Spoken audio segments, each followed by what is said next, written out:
వచ్చి అహిమెలెకు అనేటువంటి వ్యక్తి దగ్గరికి వచ్చి వాళ్ళ ఇంట్లో దాక్కున్నాడంట, ఎక్కడ సౌలు చంపుతాడో అని. అప్పుడు ఏదోమీయుడు అనేటువంటి దోయేగు అనేటువంటి వ్యక్తి పరుగున పరిగెత్తుకుంటూ పరిగెత్తుతూ ఉంటారు చెడు వార్తలు చెప్పడానికి. పరిగెత్తుతూ ఉంటారు, అబద్ధపు మాటలు చెప్పడానికి పరిగెత్తుతూ ఉంటారు, పక్కన వాళ్ళ గురించి చాటించి చెప్పడానికి పరిగెత్తుకుంటూ సౌలు దగ్గరికి వెళ్ళిపోయి అంటున్నాడంట, దావీదు ఎక్కడ ఉన్నాడు తెలుసా, అది అక్కడ ఉన్నాడు, చంపేయి, దావీదు అక్కడ ఉన్నాడు, చంపేసాయి దావీదుని అని అంటున్నాడంట. 54వ అధ్యాయంలో మనం చూసినట్లయితే 54వ అధ్యాయం ప్రారంభ వచనంలో ఏమని రాస్తుందో తెలుసా? తంతి వాయిద్యములతో పాడదగినది జోఫీయులు వచ్చి దావీదు మాలో దాగి ఉన్నాడు కాడా అని సౌలుతో చెప్పినప్పుడు దావీదు రచించిన దైవ ధ్యానము. అక్కడ ఉన్నటువంటి వ్యక్తులు అక్కడి నుంచి పారిపోయి ఇంకో ఇంట్లో దాక్కున్నాడట.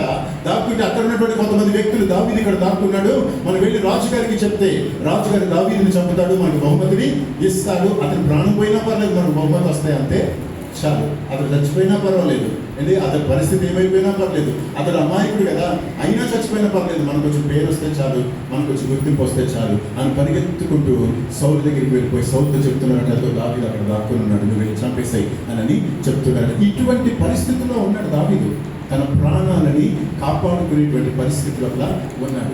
అంత అనుకూలంగా ఉన్నప్పుడు రాసినటువంటి కీర్తన కాదు ఇది.